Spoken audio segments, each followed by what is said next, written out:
Hello everyone, my name is Katy of Greenland Quilter and we are going to have some fun tonight. I have Jess from So Blessed Jess, her YouTube channel. So I'm going to go ahead and let her introduce herself and tell us a bit about her channel. And then I'll tell you what we're going to work on after that. So go ahead, Jess. Hi, my name is Jess, and I have a YouTube channel called So Blessed by Jess. And for the last few videos that I've created, we made sample blocks, and I have a Cotton Cuts Mystery Tree of Life on there. So it's just some wonderful little videos just to help you in your little quilting world. And you can always email me if you have any questions, but I really enjoy sewing, and I want to take the little bit of knowledge that I know, because it's just as a vast community and I love how much we work together, but and just help you along. So yeah, it's a fun ride. We just started in, what would I say, June-ish of this summer. So yeah, it's fun. I love it. Awesome. Would you like to show them what you're going to work on tonight? Yeah. So tonight, I am a huge Kim Deal fan. Thank you to my mom. But here is a quilt that I got from the Qaqortoq. And so I got this kit, and so I've cut it all up, and now I'm ready to start putting it together. So Awesome. it's called Looks Born like Again. fun. Yeah, I love it. Okay, cool beans. Flying geese. Yes. Yeah. Okay, and so I'm going to be working on or continue working on the pattern I'm testing for Andrea of Mama J Enterprises. And this is what the pattern looks like. And last time on the live, I had gotten up to section 4 sewn completely together. Section 1, 2, sorry, 3 sections, my bad. So we're going to start, or I'm going to start working on section 4, sewing the rows together. So we'll do that tonight, and we'll see how far along I get on it.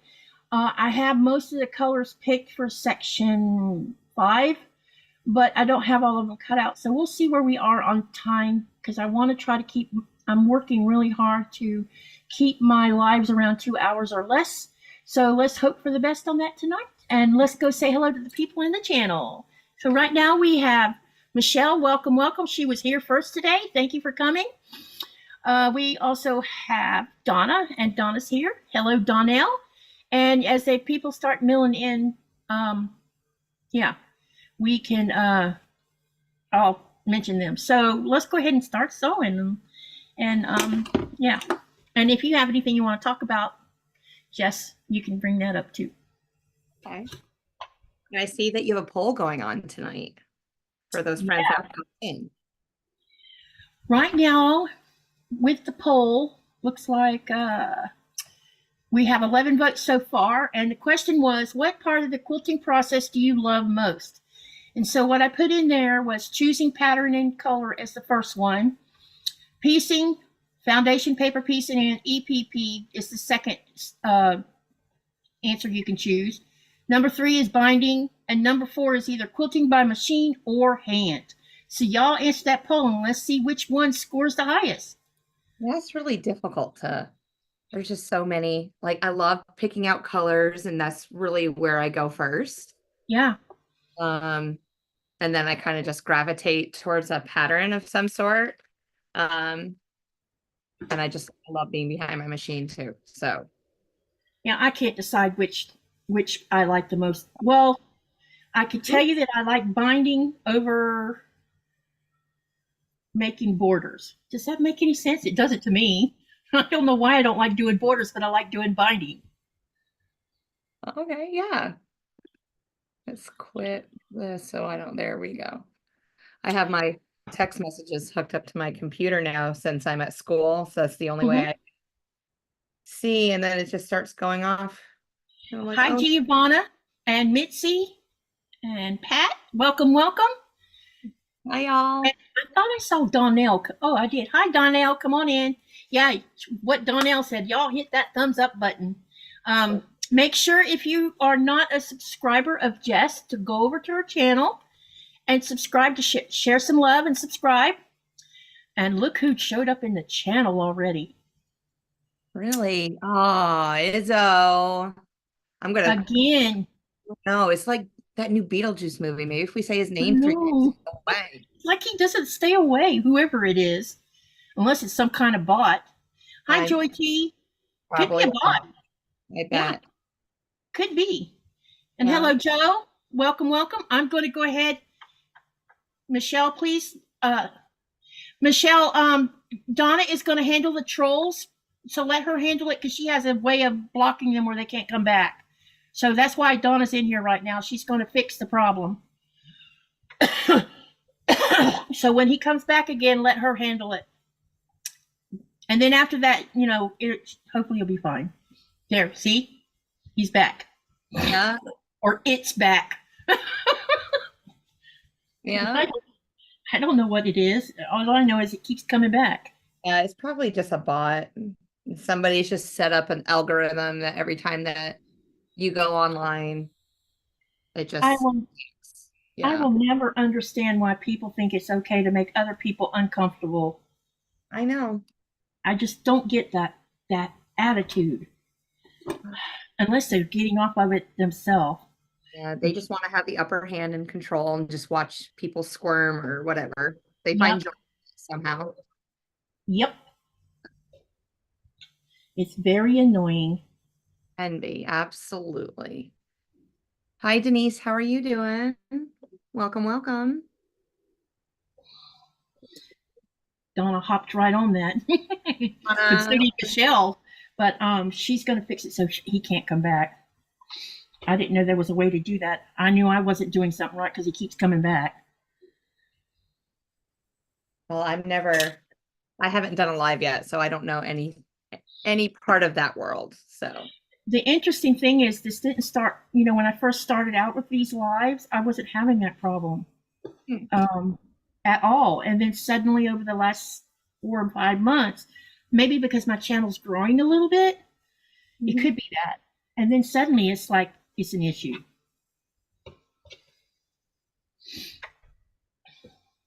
And I want everybody to feel safe here, not uncomfortable.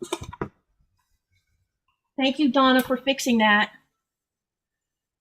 Definitely the way it should be. Yep.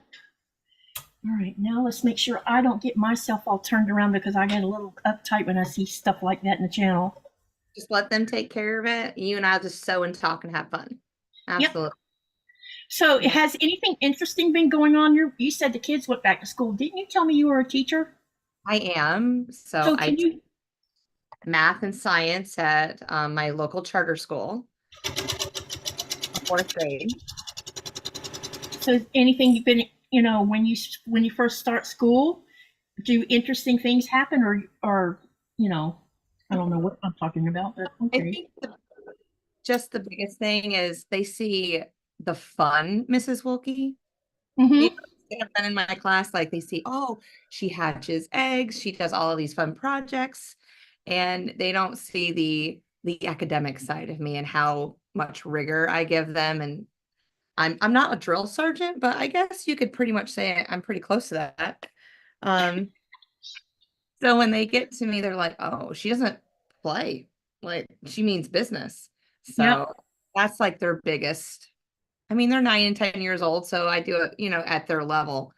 But if I say homework's due by Friday and it's not due, you kind of lose a little bit of privileges, and that's not fun. But we experience that pretty much every Sunday or Friday, my teacher friend and I that share these students. Then we have to have those little talks. Yep. But all the sports are happening now. So I get really excited watching, because we're a K-12 school, so I get to watch varsity sports and all of that, like volleyball going on, track or cross country is going on right now. So I've been to a couple of those meets. So it's fun cheering on students that you've had in the past or never taught before. So and just cheering them on and loving on them. Yeah. So far, everything's going okay at school for my grandson. Thomas did tell me that he already had an extra teacher that's helping with reading. Okay. He's still a little bit behind. He's okay on all the other subjects. It's just his reading is a problem. But then Thomas told me a day or two ago that they've assigned a second teacher, so now he has 2 reading teachers. Yeah. Well, that's good that they've caught it and they're working on interventions to help him be Yeah, successful. yeah, definitely. I agree with you on that because I know what it was like having to deal with stuff with Thomas, because he was always behind. Mhm. So with my son, the first 6 years of his life was in and out of a hospital. I mean, it was just bad. And so during his kindergarten years, he probably spent half of the kindergarten year or half the preschool in the hospital, half the kindergarten in the hospital, half of first grade in the hospital. And then by the time he hit second grade, he was really had a big gap in his reading. Yeah. And but his teacher called me one time and said, we don't understand something. I'm like, okay, what do you not understand? Well, he's so behind in his reading, but he can sit here and tell you the square root up to 100 in the second grade. How is that possible? I'm like, I didn't even know he knew what a square root was, but apparently he did. That's amazing. Or he could do the math in his head. Yeah, this the way that children's brains work and they can just pick up on things more than others. Like Yep. that's one of the stories that I talk about at the beginning of the year. Like I was they called it a resource room in New York, but Mm-hmm. it's I had trouble reading. I had a form of dyslexia that I've had to work through. Yeah. And I explain it to the kids. It's like a bag of popcorn. When you put it in the microwave, it doesn't all pop at the same time, but No. eventually by the end of that 2 minutes, 2.5 minutes, we're all popped and ready to go. Well, when do you pop? Are you a pop at the beginning? And this is how I explain some of my math lessons. Like you might not understand it right at the beginning, but later on, but after maybe my third lesson, you've popped and you understand and you get it. So, I just told the kids, I was like, I popped around fifth grade with my reading abilities. And I just never looked back once I figured out all those rules and things. Because Yeah. English is hard to understand and hard to read. English is a very hard language to learn because there's It so is. many So many rules, parts. as you pointed out. Yes. And not So, all of us is going to know what a past participle is. and I still don't. I don't know. Yeah, I don't know even now. I can tell you the difference between a verb, an adverb, and an adjective. When you start breaking it down to these participles and stuff, it's like, I don't get that. I'm not going to help you with that. I will Google it. That's what I would Yep. tell them. Yep. Yep. All right, let's catch up in the channel. Yeah. Donna's still battling the whatever that thing is. Don't apologize. I know you'll get it figured out. She's trying to figure out how to get rid of this person. Mm. Pat says, I live in Bear, Delaware. We were born in Delaware and they spent most of her life in Pennsylvania. Giovanna says, are you of Italian origin because of your surname? And then Pat says, I'm only Italian by marriage. My maiden name was McFarland. And then Giovanna says she is dyslexic and had a lot of problems reading out loud, but I could read to myself. Yeah, it's the same thing with, I don't know if you notice sometimes when I'm talking in the chat, I turn my letters around when I'm typing. And it's especially bad when I'm tired. Or I'll take a word, instead of putting it in front of the other word that it should be in, I put it behind the word. I do, yeah. And then Because I feel like I'm going senile because I do it all the time. no, it's like my brain's going at 100 miles an hour and my mouth can't keep up with it. And I'm already 5 words ahead. And I've always been an exceptional reader as long as it wasn't boring crap. But if it was boring stuff, it was like my eyes would wander all over the page and I couldn't concentrate. Yeah. And I think if you want to this, and I did this a lot with my kids, the teacher would be saying, you need your kids need to be reading this, this, and this. And I said, I tell you what, let them read what they're interested in, and their reading skills might be a lot better that way. Because a lot of times you don't want to read boring stuff. No, and I really do feel that kids need to be engaged with what they're reading in, and they'll progress, but they have to read also books or passages that challenge them too, and not nothing against those comic books that have come Yeah, out. I hadn't even thought of comic books.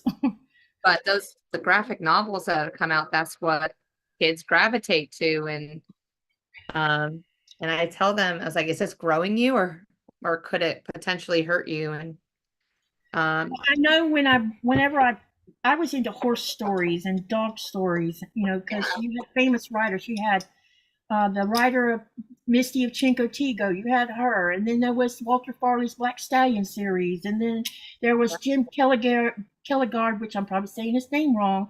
He wrote lots of stories like Big Red and all these stories about different dogs, and most of those stories had little graphic, not colorful, but like hand-drawn pictures inside the books. And I always gravitated to something I could actually see at the same time because I'm a visual learner. yes. Yeah, I do like pictures. Me too. I need to answer some questions in here. Giovanna says, Pat, here in it. Giovanna says, okay, Pat, here in Italy, we keep our maiden name. Yep, my husband has 2 middle names. And Andrea, to answer your question, yes, I am. I am working on your pattern. And then Giovanna says, your brain goes faster than your mouth or hand. Yeah, I agree with you that. And then Terry says to Donna, report and then block. She's working on that.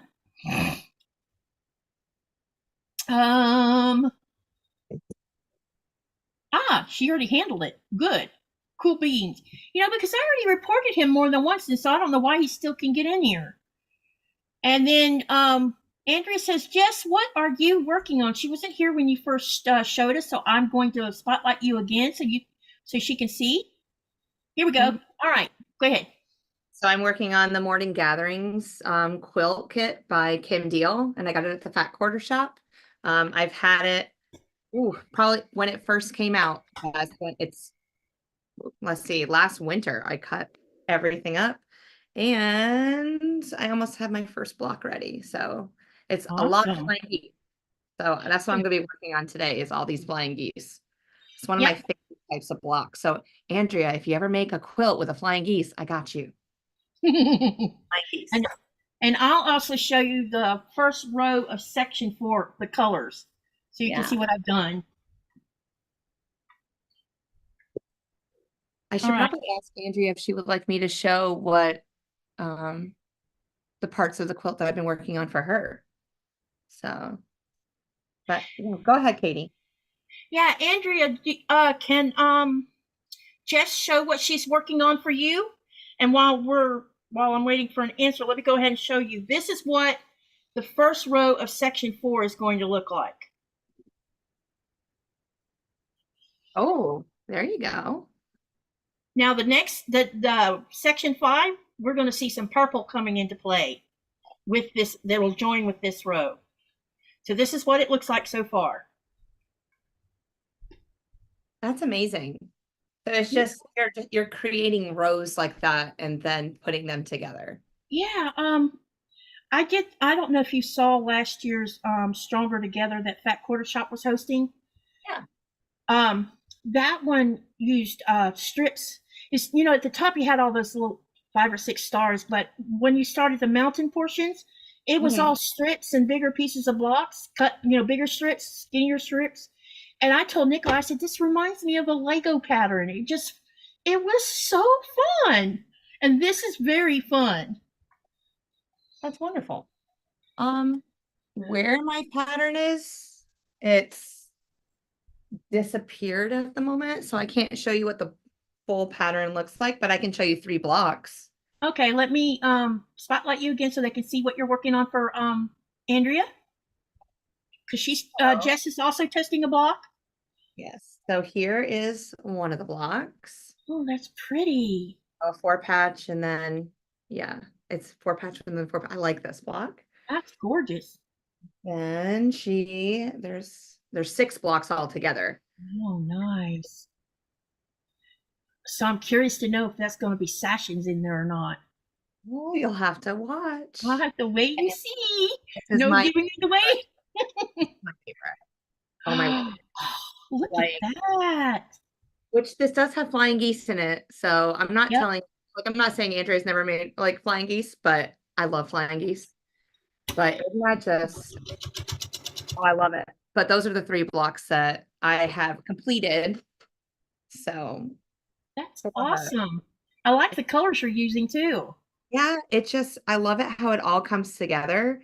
I um I kind of just go through my stash and just start picking stuff, and all of a sudden, boom, I have something going on. So I have And to, to answer Terry's question, yes, the subscriber is on.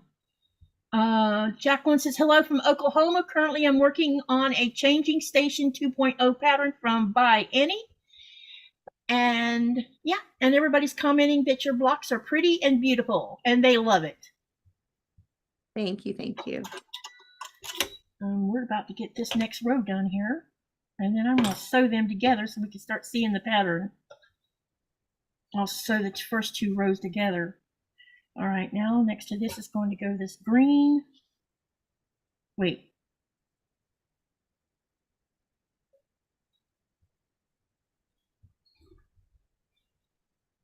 Yep, I can't wait to finish it so that I can start taking photographs and go from there. I took a picture. It's weird when I look. I have the first 3 sections hanging up here, but Mhm. you're right. I'm almost on top of it. But I stood on something to take a picture of it, and then when I looked at it from my laptop, I'm like, "Oh my god! I can actually see the pattern." Because Yeah, standing in front of it, I can see some of the pattern, but not all of it. But when you stand at a distance and take a picture, then the camera shows it. wonderful. Yes. So when I get it finished, I'm going to take it over to our soccer field that's right down the road from me and hang it, Yep.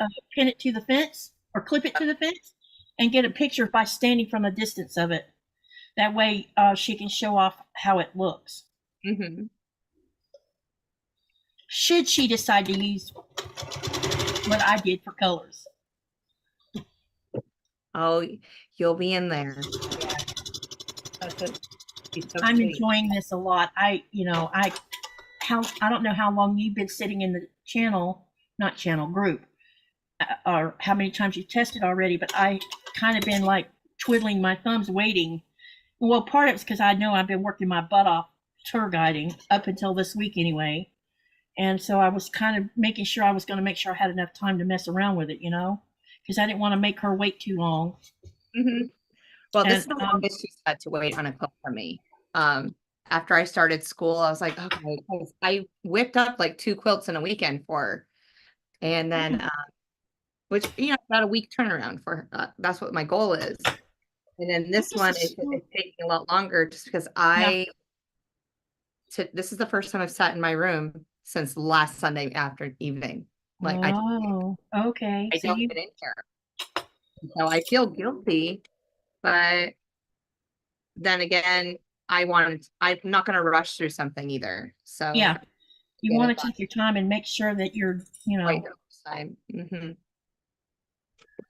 one thing I have discovered is it's hard for me to cut fabric while on a live. It's like you have to have another skill to do when you're cutting and watching the chat and watching, it's like, oh, it's so easy to make mistakes. So Andrew says he's guaranteed to be using your pictures. Hi Gladys, how are you doing? I see. Oh, Andrea says she's going to use my pics. Thank you. And Michelle has shared the link for Jess's channel. So if you're not subscribed, please run over there and do that real quick.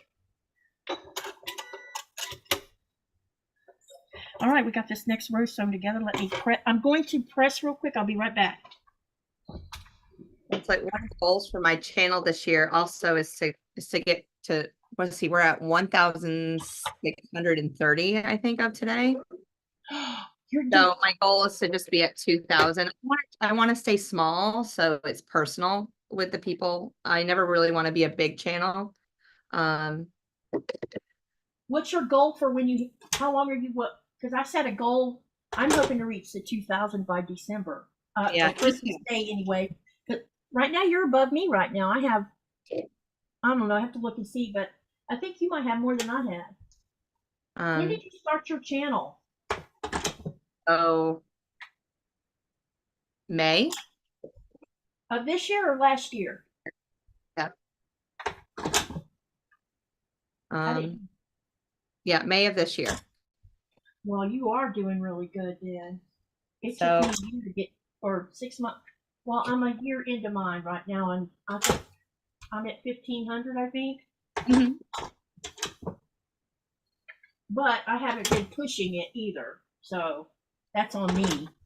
Yeah, and I don't really push my channel either. I was like, it'll grow when it needs to grow. Yeah, And if it needs to stay at us, I'm okay. And I'm going to be complacent with it because God's given me this abilities um, to teach and to share my passion, and he can take it away from me too. That's how I feel about it. So yeah, yeah.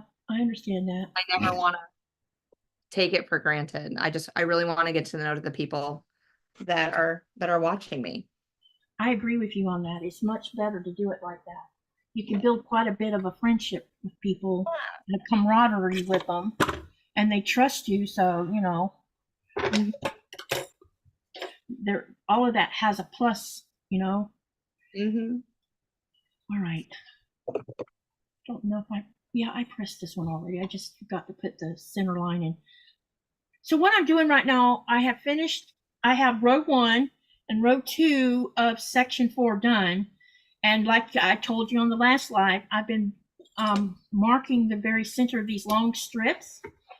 And the reason I'm doing that is because sometimes, even though you try to keep your seam allowance at the right 1/4 inch, there's always a chance of something not matching up properly. But by lining up the center and working your way out, or from corner to end, you have less likely to have that happen where you have excess hanging off one side. Did that just make sense? Yeah. So that's why I like to find my center. That way I can get them lined up. I'm not striving for perfection here, but I am striving for consistency. Mm-hmm. Because I know that I will mess something up. I always do. That's what makes us human. Yeah. My goal is not to get the seam ripper out. Like take my time, work through it, double, triple check before I start. Okay, let's back here because I think we're missing something. All right. Hey, Gladys, welcome, welcome. She come in. The kids, Giovanna says the kids start on Monday, September the 16th. Yeah, my boss's daughter, the oldest daughter, she's starting her 3rd year of law school in Denmark. And I think next week she's going, yeah, I think she's probably already flown to Denmark by now.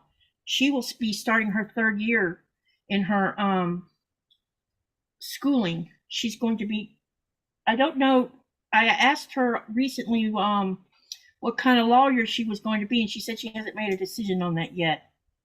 But it'll be her using her education here in Greenland, which makes me very happy to hear that, because I like to see there's a lot of things that needs to happen here for Greenland. We need more Greenlandic doctors who actually live here, because like in my town that I live in, every 6 weeks we get a new doctor, and I grow tired of repeating the same old thing because they don't take time to read the logs on you. Mm-hmm. So we need some people that work here, that live here, not come and go. Create relationships with you and just know your history. Yeah. Because that can be really overwhelming, I would assume. It is, especially like this week I saw a doctor. I had to go up and get my medicine refilled. And that requires a visit to the doctor again. And it frustrates me because I have been an asthmatic my whole entire life, and I don't understand why you won't write prescriptions for a year long. I don't get that. And then when she asked me how many inhalers I'm using a month, I said 2. And she's like, that's an incredible amount. I said, no, that's normal for me. Yeah. And I have inhalers every room in this house. Yeah. And it's because, when you can't breathe, you're not thinking clearly when you can't breathe. You're just like, where's the inhaler? Yeah, you panic. you go into panic mode. Yeah. Yeah. So I've learned to have it laying everywhere, and my husband doesn't care. He understands the reason. You know, when I was growing up, I didn't have an inhaler, and because my dad was one of these people who, it's in your head, you do not have lung disease. And my mother would tell him, excuse me, but yes, she does. So they would argue over that. So she wasn't allowed to take me to the doctor. So if she did take me to the doctor, it was behind his back. So I grew up not ever having an inhaler. So she did it old school ways, what poor people did back then who were asthmatic, because she was an asthmatic. So I guess her mother had a way of helping her through bad times when it related to that. Okay. Something's not, oh, everything's okay. Yeah, it's just, my bedroom would smell like mentholatum rub because she had a hot plate in my bedroom with a pot that was filled with water, and inside the water was mentholatum rub. It was her way of trying to open my lungs a little bit so I wasn't totally losing oxygen and messing with my brain cells, you know? Absolutely. I don't think my asthma was as bad until we moved to North Florida. When we moved to North Florida, it became crazy. It was all the time, especially when I hit adulthood and started having babies, it became something else. It was, you know, it was in and out of the hospital. Did you grow up in a drier climate? Well, when I was California at one time, I remember, right? California.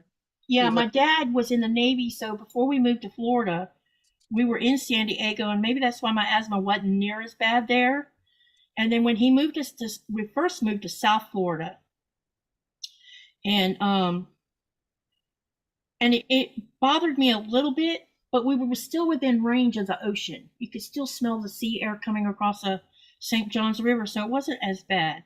But when he moved us to Lake City, oh my God, it was as different as day and night, especially from October to March.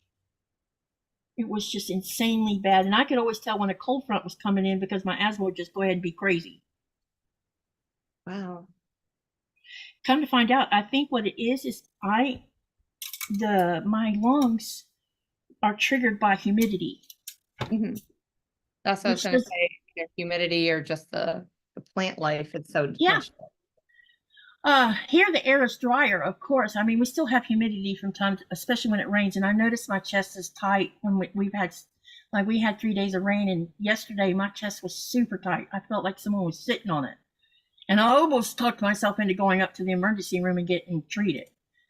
And then I'm like, nope, let's just see what happens. And it finally settled, whatever was causing it. Okay, let me backtrack here. It looks like Donna might have got our person under control. Superstar. Which means she's rocking it tonight. She figured out what to do. Okay. Andrea says, I have several ready, but I have not posted them for testing because I want to give everyone a chance to catch up, and I do not want anyone to feel rushed. Life happens to all of us. Yes, it does, and thank you for that, Andrea. And Giovanna says, Katy, you have 1,300. What? Oh, wait.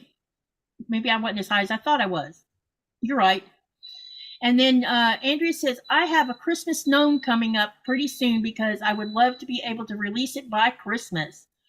I hear it, yes. And I heard that comes on out. Yes, I know it's coming. Andrea says she's been working on Becca. Becca's pattern all day, she said. That's what it was. Yeah, it's a pretty pattern. Yes. And Giovanna says, a family-like channel, yes. Then Andrea says, my apostrophe is right next to my enter key, and I am always hitting enter when I want to hit the apostrophe, laugh out loud. Then she says, that is so true. I've had my doctor for 38 years, and he will be retiring next year, and I am not looking forward to it. Yeah, I mean, because now you get to repeat everything again. And then she also says, my insurance company wants me to order my meds a year at a time. I asked what happens if they change prescriptions, and they said you just throw away what you do not need. Medicare waste. Ooh, that is waste. And then yeah. she also says our air quality alerts are always high here because of the humidity and mold spores, of course, pollution from all the energy emissions around Houston. Hi, Joanna. Welcome, welcome. And then she says to Andrea, meds in the U.S. are crazy cray. No, cray cray. Biologic, how do you say that word? I don't know how to say that word. Where are you? It's a word right before arthritis. So, Yeah, biologic. but yeah, but move to the next word. See that word starts with a P? Psoriatic. Psoriatic. Okay. All right. Arthritis. They change insurance for 2 doses per month. Wow. 15,000? Holy cow. Sorry. That's just That's ridiculous. highway robbery. Absolutely.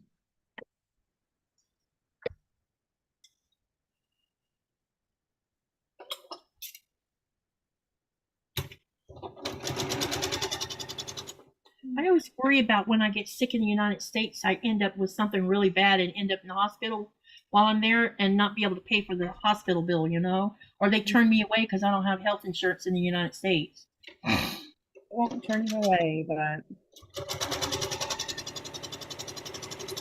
And last time in 2022, I ended up with pneumonia. That was an expensive doctor bill. okay.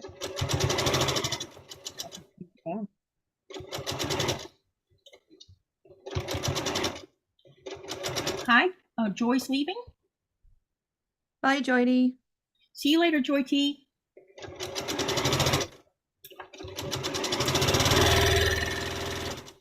All right, we're about to get these first 2 rows sewn together. I might make y'all wait until I get all of them sewn together. The suspense. Tease you a little bit. Oh, so the last cruise ship for here is going to be the 20th of this month, looks like. Okay. And I will be done for the season again.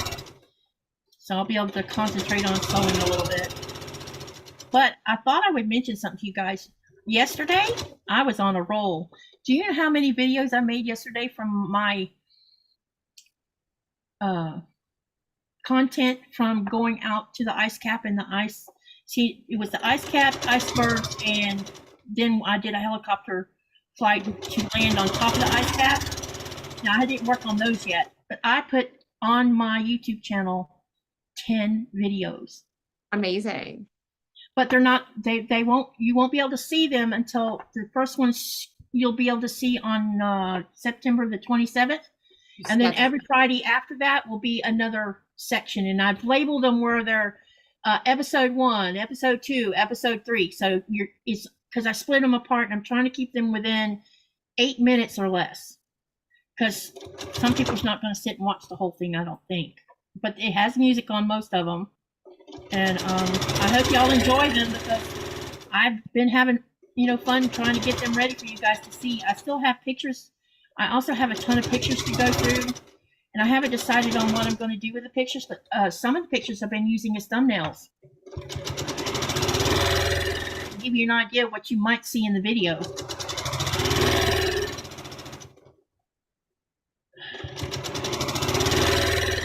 I was kind of hoping I'd get to go out salmon fishing soon, but I haven't heard from my friends.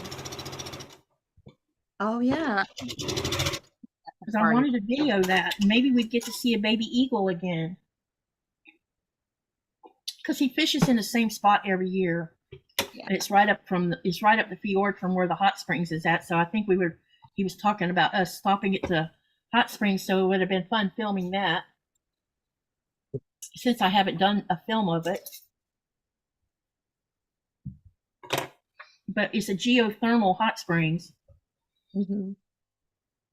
Well, my job gets in the way of a lot of traveling for me. I'll bet it does. Oh, my word. But it's okay. All right. When you're a teacher, you can't exactly just take off.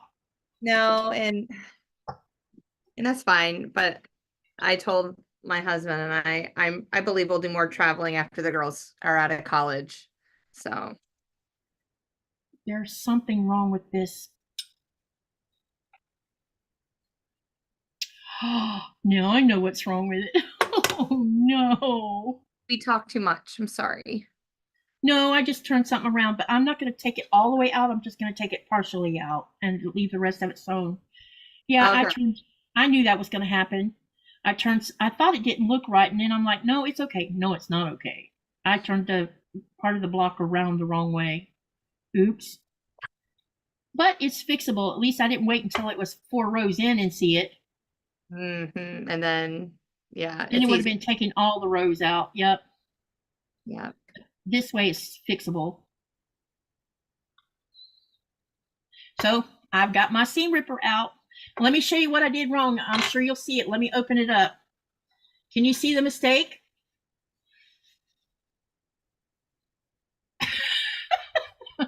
See the dark green? Yes. So the top row is correct. The second row isn't. That green should be turned the other direction. So you just have to rip out the green and just flip it? Yeah, what I'm going to do is, yeah, I'm going to take the seam out, you know, from where this mistake started, and then turn it around and then sew it back on there. So it should be fine. At least you don't have to do the whole seam. Yeah. Yeah, I'm happy about not having to do that whole seam. Thought something didn't look right, and it didn't.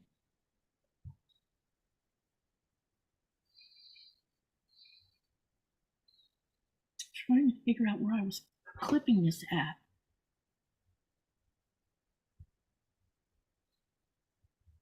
There we go, I found it.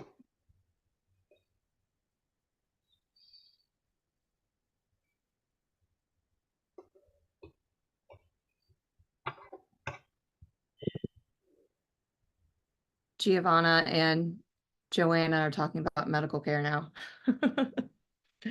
You started them on a tangent. Yeah, it's okay though. I don't mind. I didn't mean to get on that tangent, but Oh, it's okay. Yeah.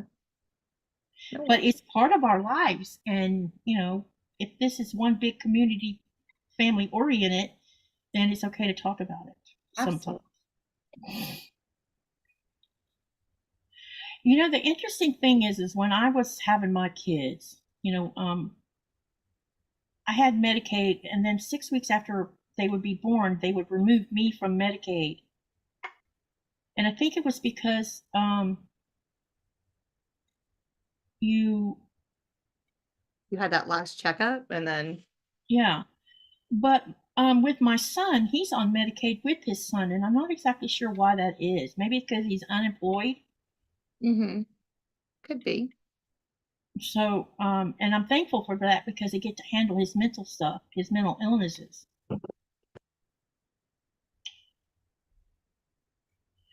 He suffers from anxiety and depression, and now they've added another label.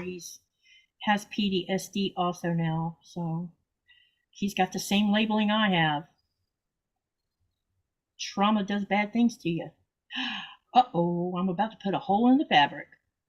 Hey, Deb, how are you doing? Welcome, welcome. Hey, Deb. Welcome to the channel. Y'all don't forget, go over and if you're not subscribed to Jess's channel, run on over there and subscribe, please.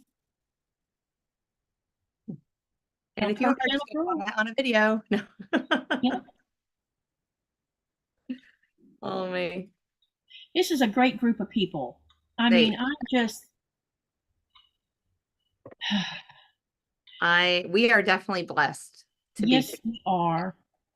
Sometimes I see, you know, toxic stuff happening all around us, but it's being kept out of most of our stuff as a community.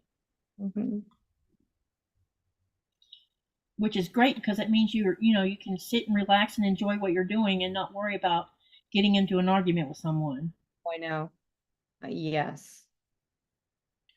That's what I like about living here in Greenland. You don't see that going on.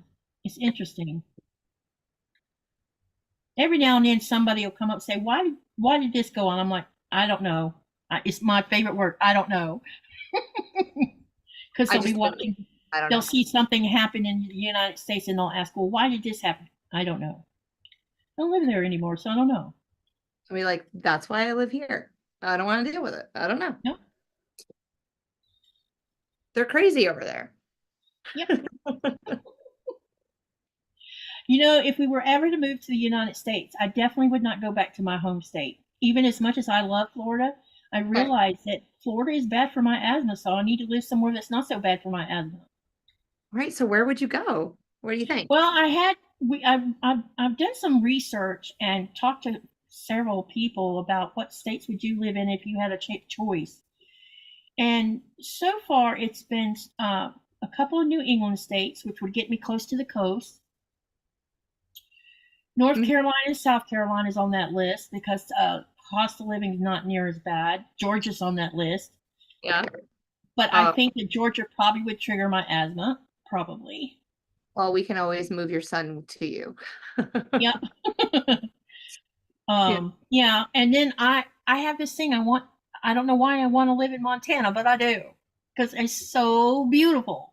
it is. My grandparents lived in Washington State for a long time, and Mhm. I went to visit them twice, and I'm like, can we go to Montana? And they're like, because I don't know, I just think of the frontier, vast Yeah, land, and it just used to have quiet.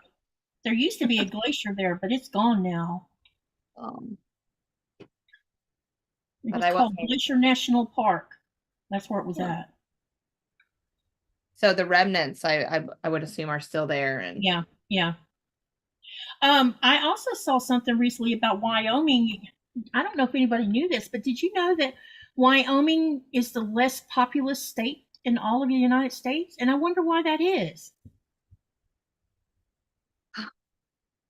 Is it because it's too much flat land? Is that what the deal is? there's a lot of farms out that way, a lot of ranchers.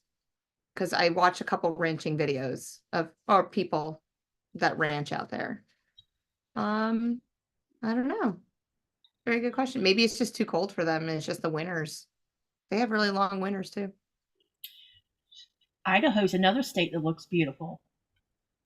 Mm. And they also experience similar weather that we experience here. They have the same amount of darkness and lightness that we get, just about. It might not be 22 hours like it is here, but it's pretty close. So how much light are you experiencing right now? Right now, let's see, what time is it? It's about to be 8 o'clock, and it's still daylight, but I noticed that the darkness is starting to come sooner.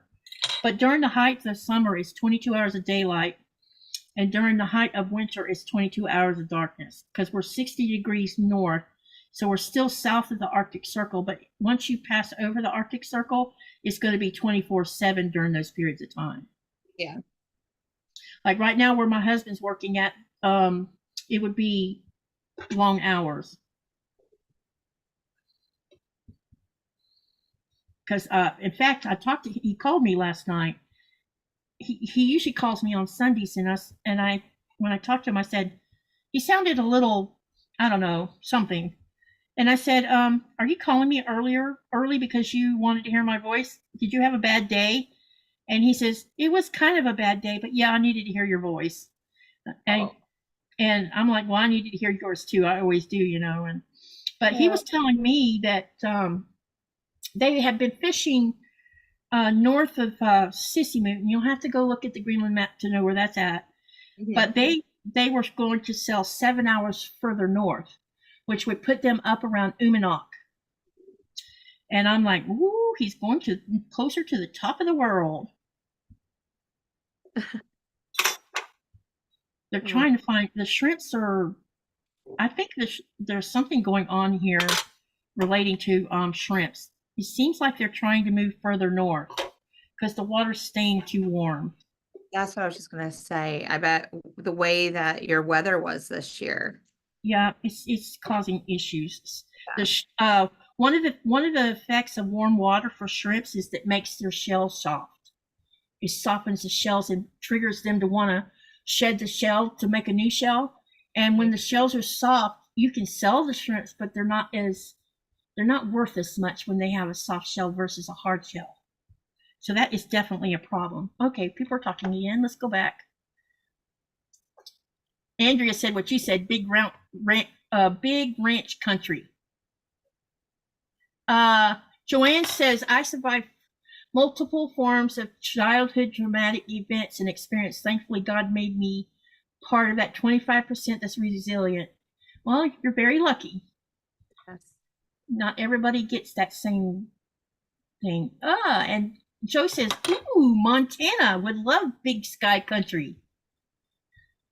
See, she has that same effect. It's like I don't know, I had you heard me talking about the channel where I met my husband in, and there was a guy that he was a musician, or he was some type of musician producer, I think. And he lived in Montana, and he was always showing us pictures of his place. And I'm just like, oh my God, I want to go there. It's so beautiful. When I think of Montana now, I think of Yellowstone and that TV that came out. And I just love 1823. It's 1832. First. But yeah, I would be a pioneer. I'd be traveling. Yep. And I think we're going to have to, at some point, take a flight and just fly into Montana and go see parts of it. Just, just for the heck of it. Just so I can say, I've been to Montana and saw it, Maybe go to that big national park. He must not have lived too far from Glacier National Park, because some of the pictures he had was of a big river that was not far from where he was at, and there was all these beautiful trees, and you could see mountains in the background with snow on top of them, and it was just a beautiful sight to see. But I enjoyed being in North Carolina. I have never spent any time in North Carolina until I went to QuiltCon, and it was the first time I've actually even spent the night in North Carolina. And I was pretty impressed with I was impressed by a lot of what I saw, but I also was shocked by stuff I saw. I saw wisteria in flower in February growing along the side of the highway. Yes. Far north. And I'm like, how is that possible? Yes. And I saw big, tall stands of bamboo in North Carolina and in different spots of Georgia when you're going up or down I-75. And you could see them on the sides of the highway. And I'm like, that will grow this far north. I didn't think that was even possible. Yeah, there's bamboo I drive through our little town and there's just little patches of bamboo because people have planted it. And it's just growing. It doesn't ever go through like hibernation. Like I think about. Yeah. It's just they stay green all year long. So it's definitely an evergreen around here. I'm just surprised they can tolerate the freezing temperatures, because it doesn't stay warm during the winter. It eventually does drop below a hard freeze. In North Carolina? Yeah, we haven't had snow in the last 2 years. You have or you haven't? Not. I thought I saw that you hadn't. Yeah. But yeah.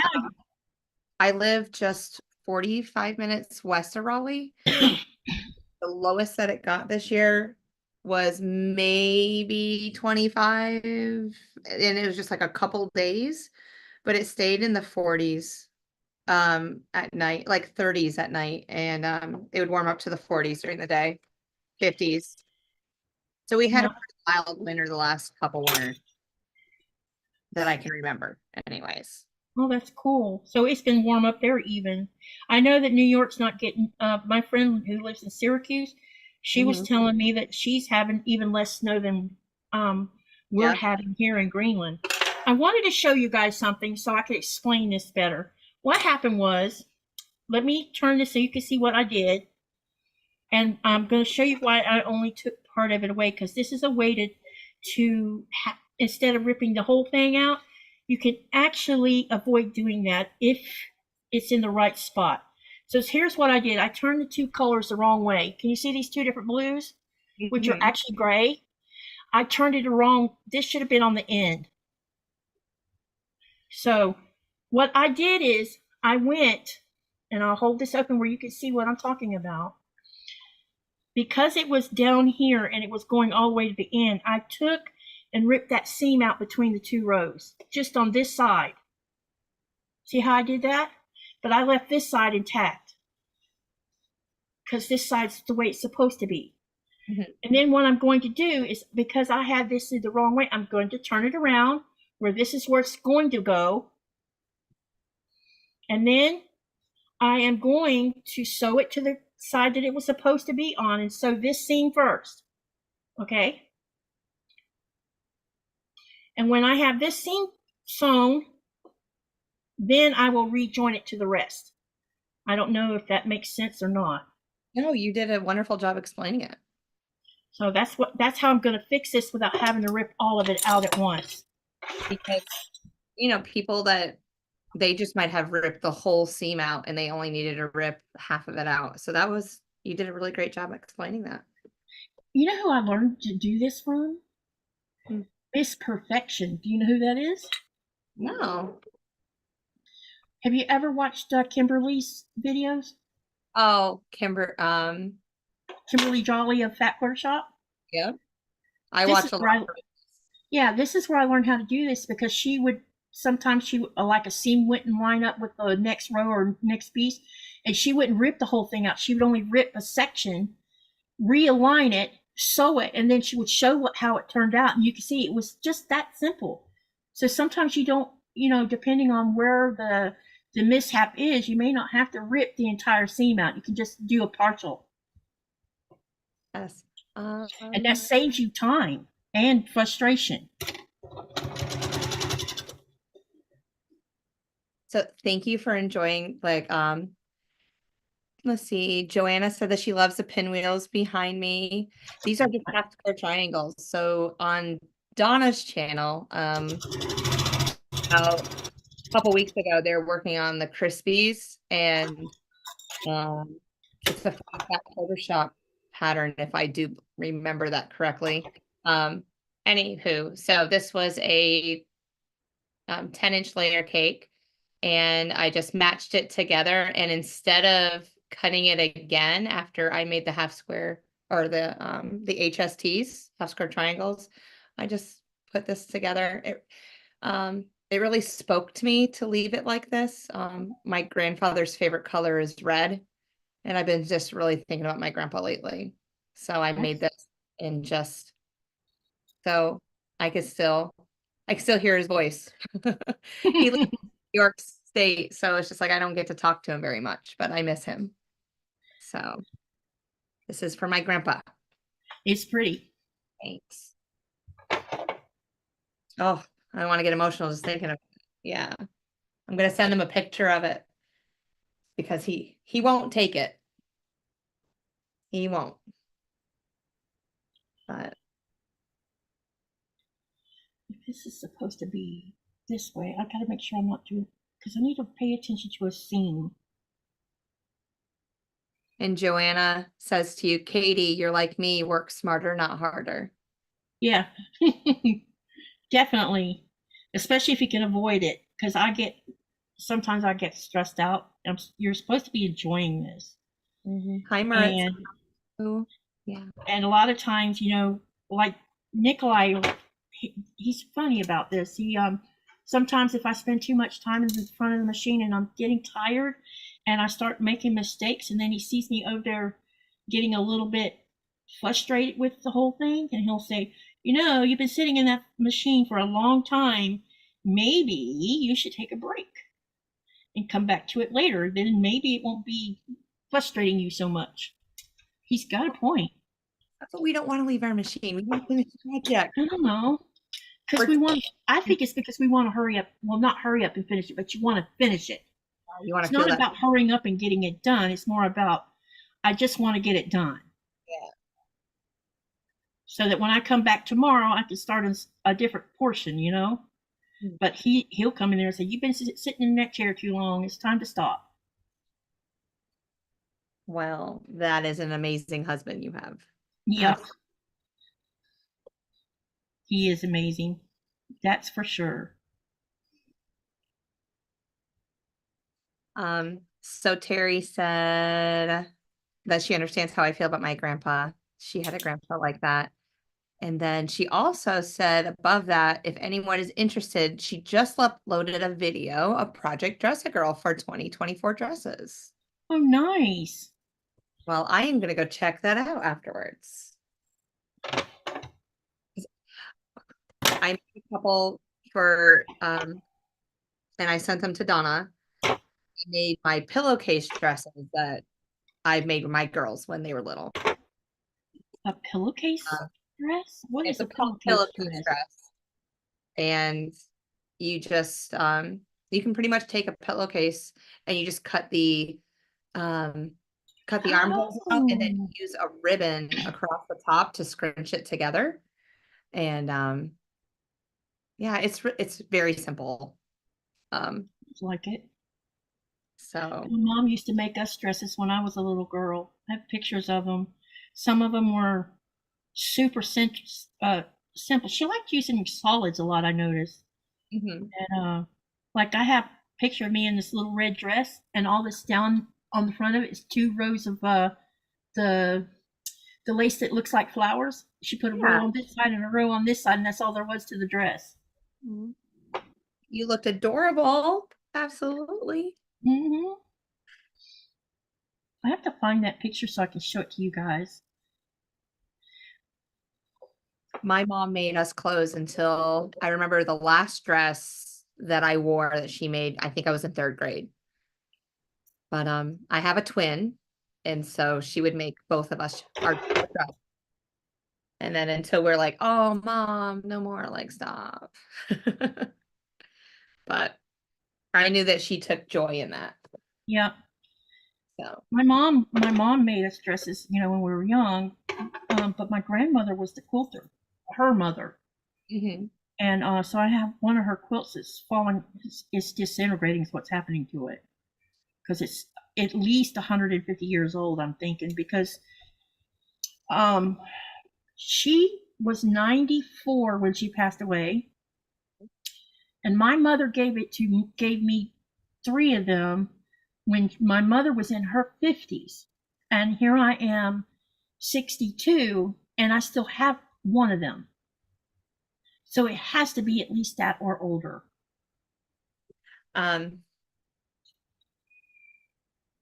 There's a way of, I'm pretty sure dating it with the fabric choices that she used. Could be. What she used for the inside of it? Well, even the outside fabric. So you could look to see when that fabric was created and made and sold, and then and you can it could give you maybe more sense of like the date. Yeah. I'm thinking it's speed sack fabric. The other thing is she didn't use batting in between them. She used old blankets. Yeah. When I originally had the 3, all of them had blankets inside of the middle, and it, because my mom come from a poor family that picked cotton for a living, and she was one of 13 kids. Just imagine how old that. So it's not surprising to see a quilt that had a blanket in the middle of it.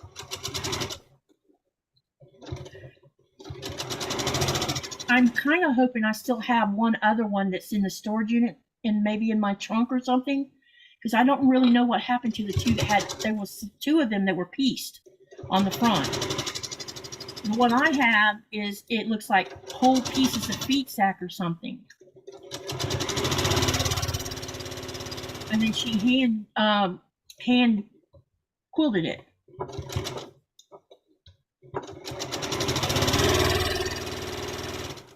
I bet it's Yeah, go ahead. Well, if you ever cross it, take pictures of it, and maybe I can try to help date it with you. Okay, I'll do that. Yep. I'm always reluctant to touch it because every time I touch it, you can see the powder coming off of it. Oh no, yeah. Don't touch it if you no. Yeah. So I've been keeping it in a closet that breathes, or it's like a wardrobe that's in our cold room, and the cold room stays cold. Yeah. And so there's no humidity in that room at all. So that's where I store things that I don't want. So it never gets any light in there except when the light is turned on. But since it's in that closet, It's not even getting that. Oh, that's wonderful because yeah, it won't fade and disintegrate. But but I've slept under it many times because at the time I didn't know any better to like, this is an old quilt, don't use it. Yeah. I spent a lot of time using it because it was my grandma's. It was the one thing I had of hers. I didn't know her very well. I mean, I remember when we moved from California, from San Diego, we basically road tripped it from San Diego to Florida on our move, and we stopped in Alabama to see her. And I have memories, certain kinds of memories of her house. Like they didn't have a bathroom; they had an outhouse. My grandmother was a dipper. You know what I mean by that? Mm-hmm. And it used to gross me out every time she would be doing that. And then, or she would watch. She had lights where it had strings on it. You turn the lights on and off. And then, when you have a screen door, and kids are coming in and out, or people are coming in and out, flies come in, and the flies will be hanging out on the string. And my grandmother would walk up and do this. And I'm like, oh my gosh, it's so gross. At 5 years old, I thought it was gross. But that was her way. Now, my grandfather, I don't know why I don't really have much memory of him. I know he was there, but he didn't stick in my head like she did. I think maybe he was on the quiet side, might be why. Because I really don't remember him ever talking to any of us girls. And my mother never said much about him either. But when my mother was pregnant with my brother is 12 years younger than me, and she came from Alabama at her age to take care of the little mini farm my parents had while my mother was in the hospital having Michael. And she would get us up at 4:30 in the morning to go bottle feed all those calves before we'd go to school. Yes. Help the family. Oh yeah. Mm-hmm. Because they had calves, and they were raising calves, and they had pigs and chickens and dogs. But the pigs, we had a lot of fun with the pigs. Me and my sisters would get out there in the pig pen and ride them. They fought worse than a horse. We were always doing tomboy kind of things.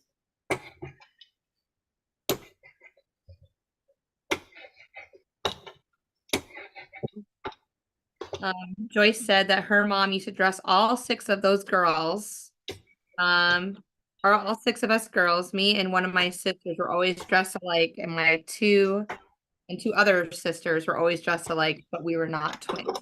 That's awesome. Yeah. Let's see here. What else? They always dressed alike, even though they were 29 months apart. Yeah. They would. Yep. Okay, looks like we missed a few things too. Terry says, my mom made me a beautiful pink satin dress for my first wedding I got invited to, and I still have it. And my sisters wore a soft blue. I have hers as well. Oh, that's really cool.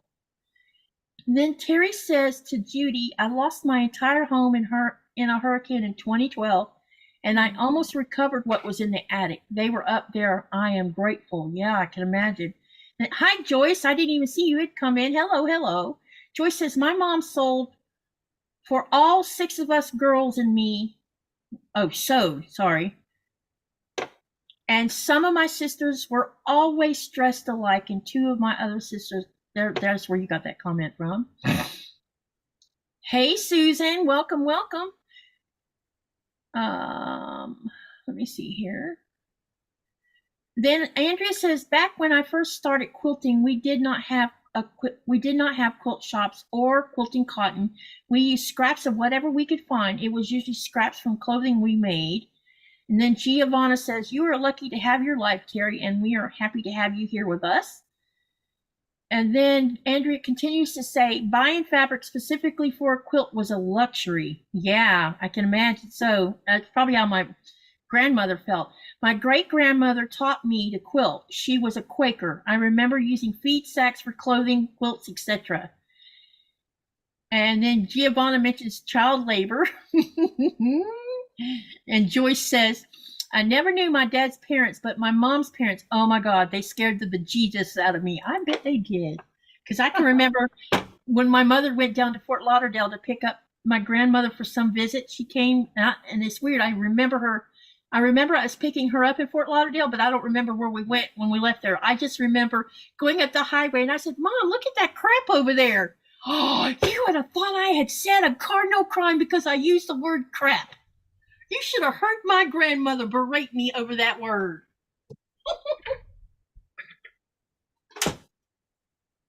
Who'd have thought that that word was a bad word? A bad word. Mm-hmm. Little girls should not be using such language.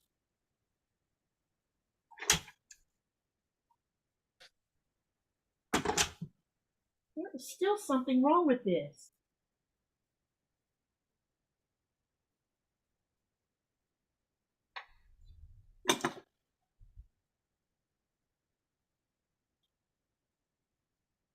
Man, please tell me I haven't made a mistake again.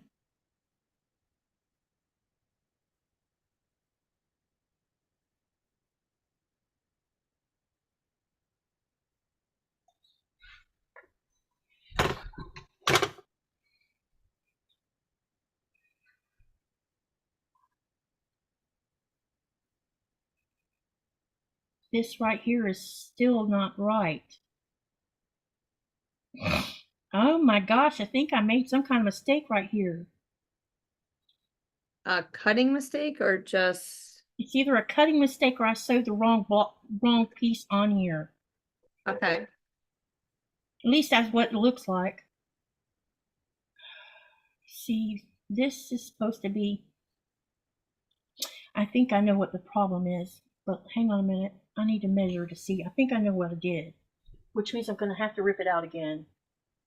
Yeah, sorry, you guys, but I'm making mistakes tonight. Well, we know you're not a bot and that you're human, and that's okay. Yep.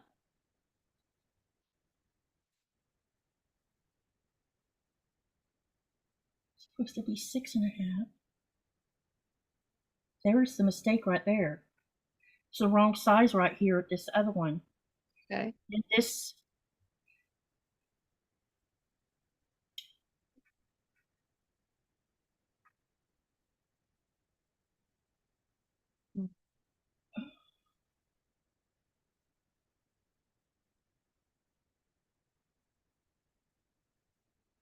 Wait a minute. I'm looking at this wrong, I think. Okay, so this is right. There's 14, 10. And then it goes up like this. Andrea says, hold it up and she can tell you. She can probably tell you. I think I have this green wrong right here on this end. I'll start at one end so you can see it. Okay. This looks right. Because it has that stair step look too. And then... Yeah, and then there's the turquoise to the blue. And right here, I think is the mistake. So that blue should be a little bit longer. I think this turquoise right here is supposed to be... No, the turquoise is right. I think it's the blue that's wrong. See, I used the wrong side blue. That should have been an 8.5 right there, okay. Which means it's thrown all of this other side off. Does it match at the end? Yeah, it will because of the pattern. Okay. Yep, so right here's the mistake. Right there. Okay, so this is where I need to... Yeah. Wow. It's okay. Yeah. It's all good. And it's nothing with her pattern. It's me that's made the mistake. Her pattern's fine.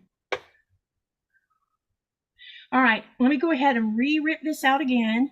And now I know what else I have to... So maybe both sides of it was wrong.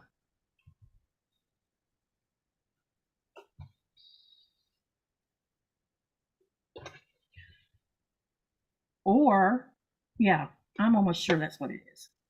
Okay, so let's rip this bad boy back out again. And Giovanna says, breathe. Yeah. In and out. In through the nose, out through the mouth. We're not going to get all bent out of shape over it.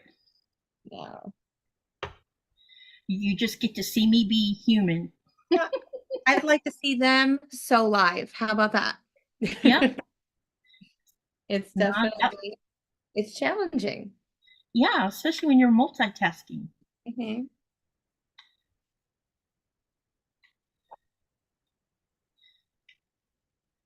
Who knows? I probably wouldn't have made the mistake. I don't know. I make mistakes all the time, so it's okay. Me At too. least I could see that I made the mistake.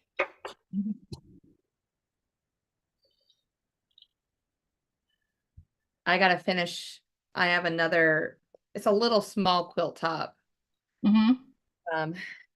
But I have until tomorrow to fill out the paperwork for the state fair. Oh, okay. I really wanna, I'm gonna work on that a little bit later. I just know if I worked on that right now, I would mess it up. Yeah. It's kind of like me trying to cut fabric, cut these down to the size they need to be. I've discovered it's a little challenging to do that on a live. It's better if you just go ahead and cut it, and then you can sew them together. And all I did was I must have turned something around is all I did without realizing I did it. Sometimes my eyes causes it. I look at it the wrong way, or I see one thing, but my brain doesn't tell me, oh, that's wrong.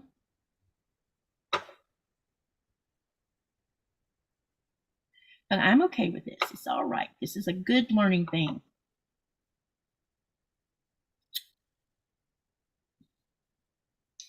And Andrea says, I do not have to finish it tonight. Like your husband says, take a break, walk the dog, eat dinner, whatever. Yep. Do you know I took Nora for a walk? Have you noticed she's been quiet tonight? I took her for a walk about an hour before the live. When I went to the store, and the little store I went to see, I didn't find what I was looking for there at all. And I'm like, let's go check out the other little tiny grocery store. And she will get some additional exercise. I'm always reluctant to tie her outside of the store because kids are so kids. Yeah. Parents here don't teach their kids to keep their hands off other people's dogs. In America, your kid wouldn't go walking up to somebody's dog without asking. But here it's a bit different with the culture. And I'm always leery about leaving her, because she's still missing Coda for one thing. Yeah. And and when Coda was around, no kid would approach because they were all afraid of him because he was so big. So she's really not had any hands-on with kids. So today I took a risk and I left her tied outside while I went inside. But I stood like 5 minutes on the inside of the door where she couldn't see me, just to see if she would try to strut, because she was in a harness and not a collar. And she could easily slip out of that harness if she really got a mind to. And she did struggle, and she looked like she couldn't see me, and she wasn't freaking out. So I walked in and did what I had to do and came back out, and she was fine. I think she was just enjoying being out. If you were in America right now, you could have just walked in any grocery store with her and no one would have said a word to you. In a grocery store? Yeah, I can't tell you how many people here in North Carolina that I've seen their dogs in the cart. They're in I saw a pit bull walk down the road in the aisles of Walmart the other night. So they're just bringing their animals, and that's as long as they're not just, I can get my stuff done in and out. But yeah, does North Carolina have some rule that says you can do that? Oh, I don't think there's always posted rules saying, if you have for like seeing eye, like just the seeing eye dogs and the people service dogs. Service dogs. There you go. Thank you for that. But I know some of these dogs are not service dogs, but I'm never going to say anything. I was like, just get your stuff and go on about your business. Yep. Not bothering me. I'm okay. Yep. But I guess a pit bull could be an emotional support animal. Maybe. I don't know. Yep. my basset hound's my emotional support animal. So I I have come. dogs for reasons, yeah, other than usually what most pet owners have. I have them because they keep me company and they keep me calm and There's a couple of them that come through the school car line, and I'm like, oh, half of me just wants to have like dog treats in my pocket. Mm-hmm. When I see them, but I just give them a couple pets and off they go. So Right, I gotta make sure I don't take the wrong side apart. But I gotta get all these loose threads off of here first. okay, let's see what people are saying while you're doing that. Yeah, Giovanna's agreed. Agree with Joanna. What are they agreeing? Oh, that so Terry is very special and unique. And she has a quirkiness and an incredible talent and heart, and she's an amazing blessing.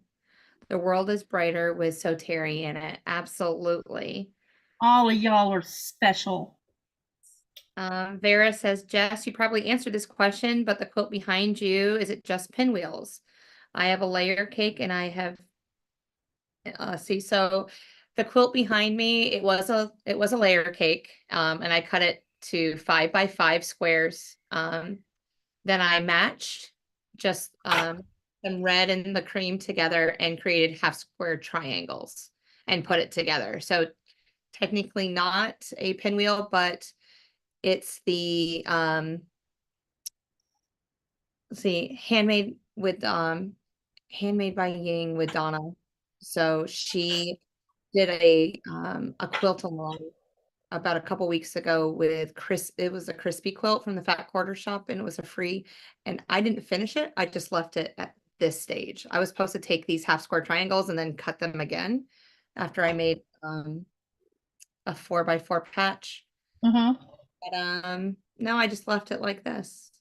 So, and it's from Primitive Gathering collection. I can't remember the name of it right now, but it's beautiful. Let's see, Kate, so Joanna says, I prefer to see the real process of creating something rather than a polished version. Thank you for saying that. That makes me feel good. And we're growing in this creative process. Yep. One day I may not make so many mistakes. Actually, I don't think I'd make a lot, but they just happen to happen on a live usually. If you're pre-recording, you have a chance to edit out all the stuff people don't see. And a fun fact, if I make a mistake in my pre-recording, sometimes I leave it in.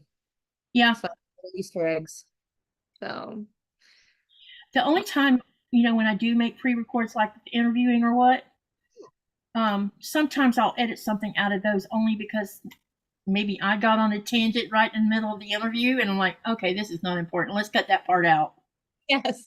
But outside of that, I don't edit much. I try not to edit too much because it's better for people to see the real you than the what isn't you. I try to edit out the dead space if I'm the dead space is so hard to get rid of, man. I haven't figured out how to put text on a video yet. It keeps messing it up every time I try it and I get frustrated and quit. What program do you use? Right now it's Clipchamp because I can't find a program that's easy enough for me to understand. So I have a Mac that I use, and so you're using Mac. Yeah, see, my friend uses a Mac and she says that she uses this software and I said, well, what is that? And she says it's for a Mac and she says, I know you're not a Mac user. I'm like, no, I'm not.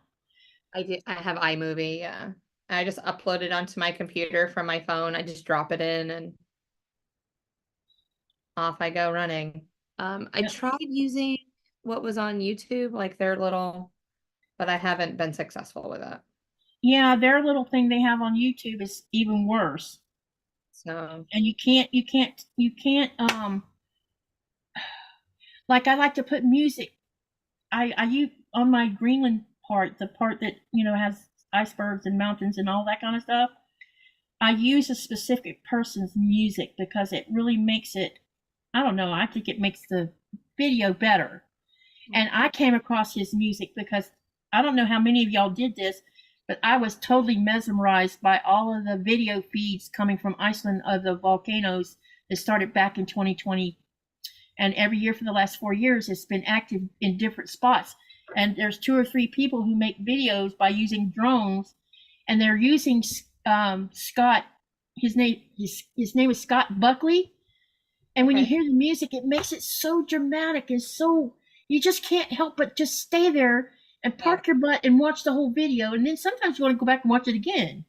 Grabs your attention and Yeah. And I've been using some of his music for my Greenland stuff because I really enjoy his music. And it's not too overwhelming, and I noticed that some people don't like when you use music that's from a band. Like I put that Ice Ice Baby song on one of my shorts from yesterday. I don't think they like that music, so they don't watch the video. It's just a little 1 minute video with Ice Ice Baby is the music. So I guess they don't like the song. I don't know. I'm still trying to get caught up because it's Saturday, so I haven't watched everything from the week yet. So I'll get to that It's video not, eventually. yeah, it's not doing very good. The short. The short was just a teaser for all the videos that are going to come. Okay. All right. Now then, I need to look and make sure that we need. Oh yeah, let's turn this back around. And I need to look at the pattern again because I think this is what I did wrong right here. This piece was the wrong size. Oh, Linda's popped in. Irish silk lady. So hi, Linda. How are you doing? Welcome, welcome. Hi, Linda. Glad you're here. Well, Luane's popped in. Hey, Luane.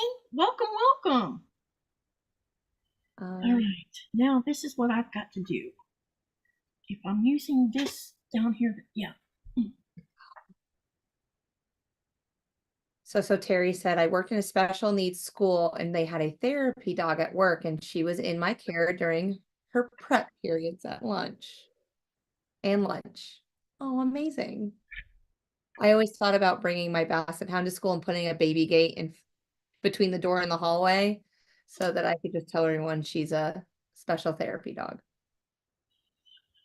I made a comment to my boss the other day, because I've been working so much and because Nora's still in mourning of losing Coda, I said, Nora's struggling.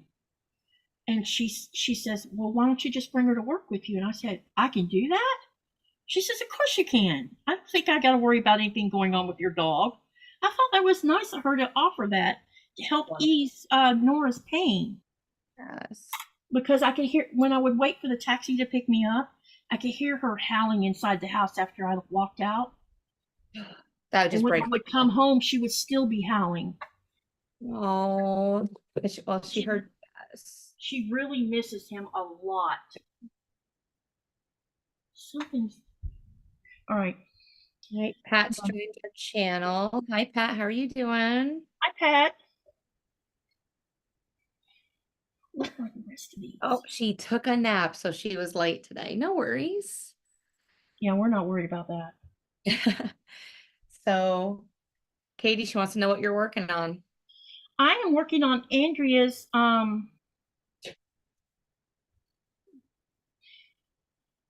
modern tumbling blocks pattern. I'm testing her pattern, but I have made a mistake that I am trying to fix. And I am working on, it's called the Morning Gathering Quilt by Kim Deal. So this is what the finished quilt will look like. And so I have created 16 half square triangles so far. I'll pop them up, but they're all the same. Did I say half square triangles? I meant flying geese. Oops. Yeah, you said. But they're there. And the reason why I said half square triangles, because now I'm taking the leftovers that I cut and I'm creating the half square triangles, which has nothing to do with the quilt, but hey, you can't throw them away. You gotta do something with it. Yep. So, and they're about 1 3/4 inches. So that'll be a pretty cute design. once I finish this quilt, I'll see what I can do with them. All right, I have to cut a piece of, apparently, I think I know what I did. I think I accidentally got a color mixed with the other color and didn't catch it until after I had sewed it on. And that's why there's a mistake. Because there's more than one of this blue in this, or gray color. I used 3 different colors, I guess. Looks like. So I need to make a new one. And it probably looks like I'm very unorganized tonight. I'm not. I just made a mistake and it's messing me up. Not at all.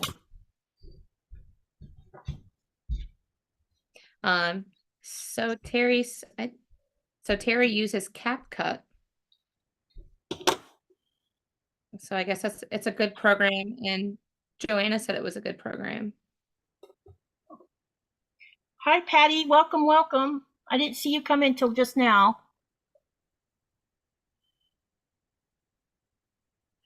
Taking her to work, it would probably help her. Yeah, I'm thinking so too. Especially because a lot of some of my job, like they're kind of changing some parts of my job because I think they're trying to help me compensate because I've had to, like, I can no longer do 4 city tours because by the time I hit number 3, I am wrecked. It's just too much. And so we've cut me down to doing 2. And then she added the tannery, and because I told them that I wasn't getting a break in between each group, as soon as I would finish one group, I was doing it. And last year, there was 2 days where I was on my feet, 12 hours with no break. Oh, wow. Because all of the groups were back to back of each other. And so we had a discussion about that, and I said, I'm not young anymore. I can't do this.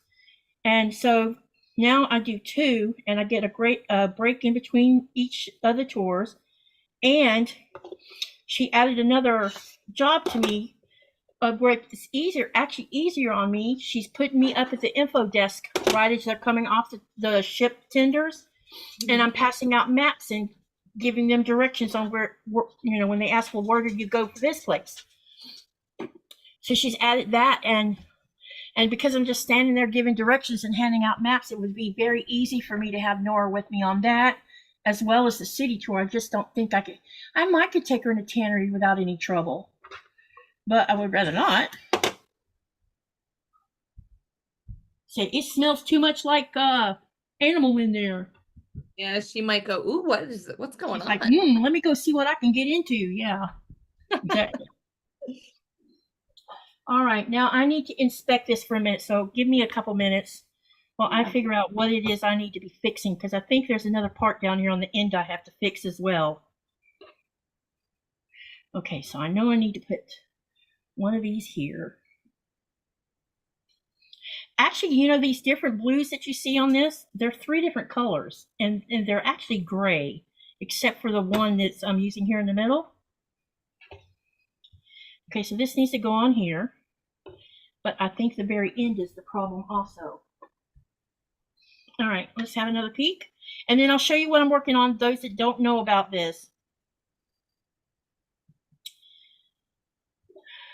This should have been a 6.5.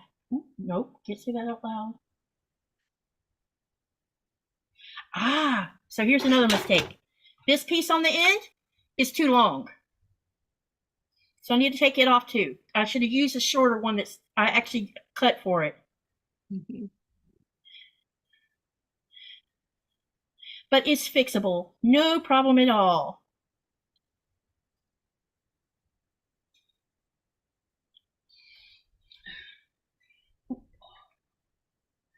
Okay.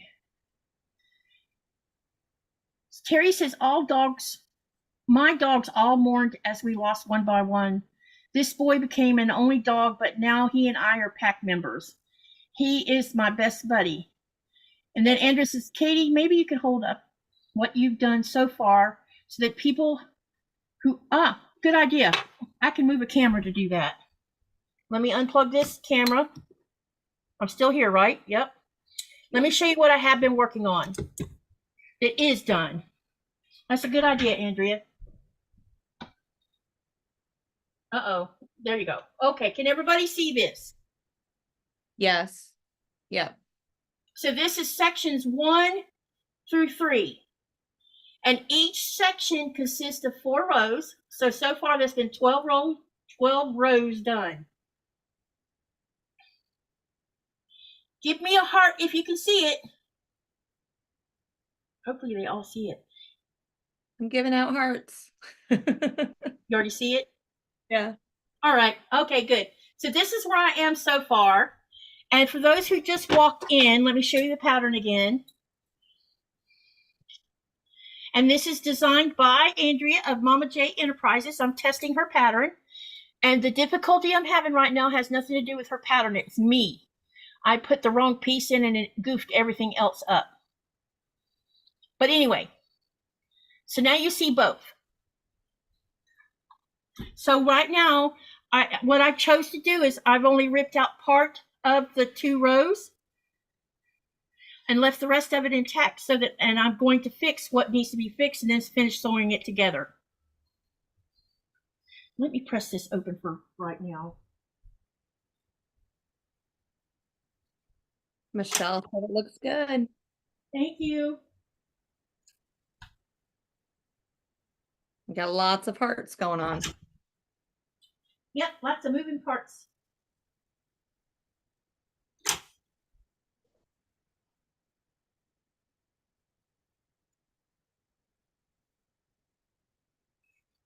We got 45 people watching right now. Amazing. What did you say? We got 45 people online with you right now. Really? Wow. It's awesome. Thank you, guys. Okay. I appreciate that so much. All right. Where's the rest of this piece?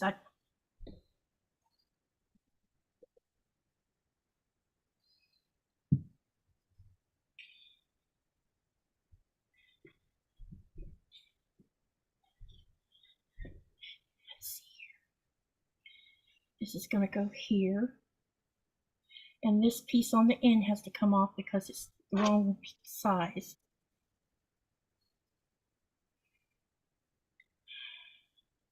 I could see how I could easily have this turned around. It's very easy if you're not paying attention. Mm-hmm.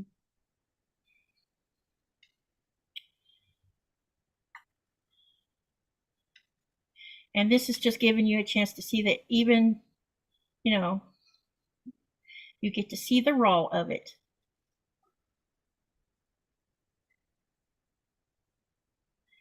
Oh, Andrea, she's standing up. That's why he looks like a headless baby at the moment. And then also that second camera went black.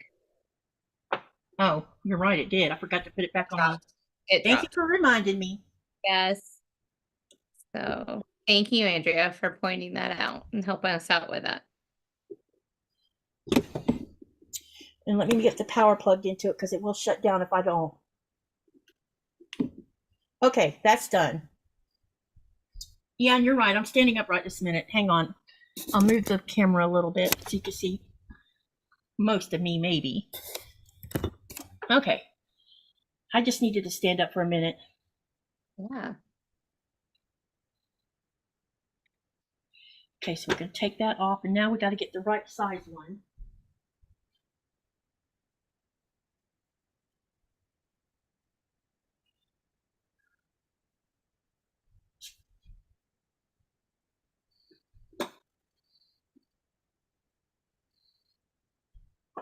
And I'm just drawing lines on the back of my 2.5-inch squares right here so I can make some half square triangles. That's the next step of this quilt. So that's exciting. I've never cut so much fabric before. I have a quilt top that I finished. It was a mystery quilt, and I think the mystery went 6 months or something like that. And it was all half square triangles, and I think the entire thing was half square triangles, if I remember right. It's in the sewing room. I need to get it out so y'all can see it. But I chose to use triangle paper because there was 480 half square triangles for that quilt. My mouth just dropped. Wow. Oh, it was that. I'll tell you what it was. It was half square. It was 480 half square triangles and 480 4 patches. So I thought, that's a lot of triangles. So let's do this. I decided to use half square triangle paper for the triangles because I didn't want to draw lines on all 480 of those pieces of fabric. I've never used any of that foundation paper for half square triangles. Well, I've going to get FPP, but so I did all 480 half square triangles using that paper in 6 hours. Amazing. It took me days to do by drawing lines and crap on them. But to have the 4 patches, 2 days. 2 days. Amazing. It's crazy. I'll have to break down someday. I just go, oh, that's just another expense. That's what I think about in my brain. But the ones I have right now, I have several different sizes. There was a period of time back in 2020, I think it was, where she was running specials on her triangle paper. It was right in between the transition of the company that used to do it and her buying the company, because she bought the company out. And so they had ran a special that I think either November or December is when they did it. And so I bought a whole lot of them when they were on sale. And I don't make triangles every day, so that's why I haven't used up the paper. But the only one that I really get low on is one specific size sometimes. I'm still gonna stuff this in. Okay, that goes down here. All right. I'm making sure I don't make this mistake one more time.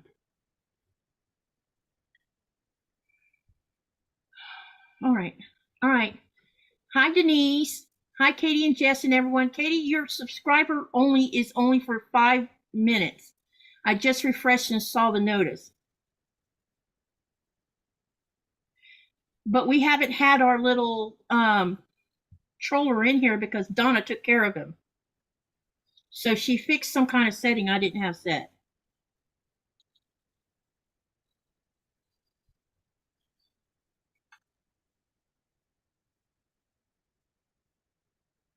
So whatever she did, it worked, because y'all haven't seen him since all that first part of the video anyway.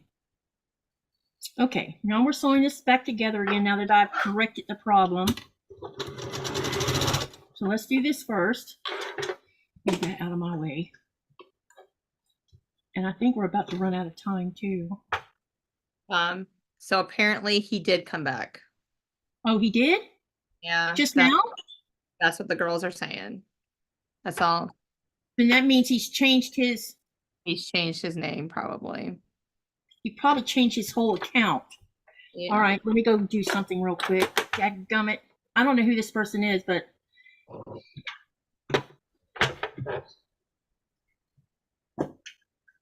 Donna, are you still here? She may have already left.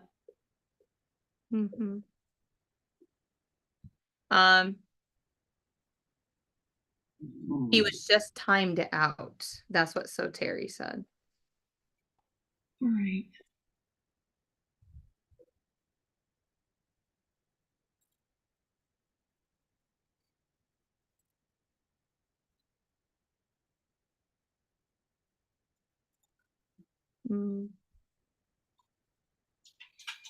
Okay, let's see if this helps. Oh, I saw that you just changed your mode to 20 minutes. Yeah, that's good. That might deter them a little bit more. They don't have to wait it, you know. Yeah, because our live is going to probably stop right around or just a hair after 9 or 9 my time anyway. which will be 6 o'clock your time. Yeah. Right at dinner hour. Yeah, I'm getting hungry. I had a snack before I started, but sewing makes you hungry. Yes, it does. It's because you're using lots of brain cells at the same time. Yeah, I got to figure out what we're going to have for dinner. Where did I? Oh, here it is. I need to make sure this is correct now. Hopefully I fixed it.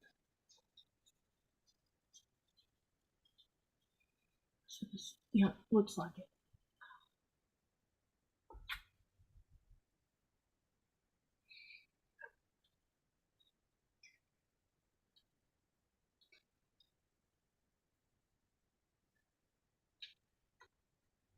So this should be like this, and then this should be like this. Yep, okay, I have figured it out, what I did wrong, and I'm fixing it now. Yay! Now it should go together once I get all these corrections done on it. Y'all might see it finished before it's time to go. Well, the 2 rows anyway, not the whole section. I'll have to finish the section tomorrow. I think I'm going to spend tomorrow sewing all day because I need to work on this, plus I need to make a video because I have another unboxing, and I can't decide if I want to save it for a live or if I just want to make a pre-recorded and be done with it. That way I can just get it up, you know? Mm-hmm. I think everybody really likes the lives the most. But I also think pre-records help with the analytics a little bit. All right, that's on. Now let's see if we got this thing fixed properly, because I'm about to add this piece back on that I took off. So first, we'll sew this on first. And then we will re-sew the sides. That side seam.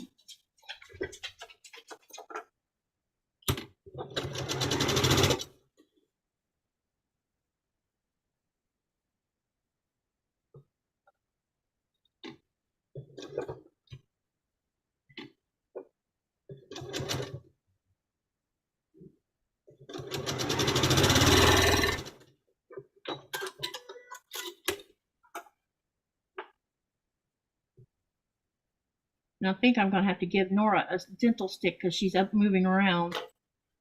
And somebody has FOOD on the brain. I wonder who that could be.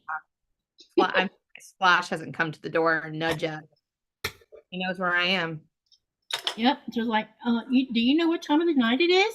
It means, yeah, I know what you want. Yeah. She's going to start talking in a minute, I think. Here. Yeah. You're so unloved. I get these dog treats from Tractor Supply, and they're natural, but I call them lollipops because they're like hydrated chicken and things. Yeah. And so I go, you want a lollipop? And she just looks at me and puts her head to the side. I was like, you want a lollipop, go get it. And so she'll walk over to where she knows where it is. And I just have to open up the cabinet and she's just in heaven. Love it. Yeah, I'm afraid to teach her to do that because she'll be in the cabinet. Would she be smart enough to know how to open it? She knows how to open a child gate. Well, she watches what I do. This gate lifts up. Yeah. And you can move it to either side. And if you leave it where it's sitting where the track's not all the way where it's not all the way down on the track, she notices this. And she takes her nose and she lifts it the rest of the way up, and out the gate she goes. What a smart pup. She is super smart. She pays attention to everything you're doing. That is amazing. And that's why I spell out FOOD, because she knows what it means. Oh, yes. As soon as she hears that beginning sound, absolutely. Mm-hmm. I'm on it. Let's do it. And I use a word for going outside. Mm-hmm. I use the word shoo-shoo. And my dogs will go to the bathroom on command. Oh, amazing. Especially the German Shepherd. He would just, I'd say he'd drop and do it. I'm like, okay, that was funny. Yeah. Yeah, I just tell, if it's at night, I just go, Flashy, it's time to go potty. Let's go. And I go pee pee. I'll see you in a minute. And off she goes. It's wonderful. Hang on, you guys. I got to get her a dental stick because she's not leaving me alone. She's the baby.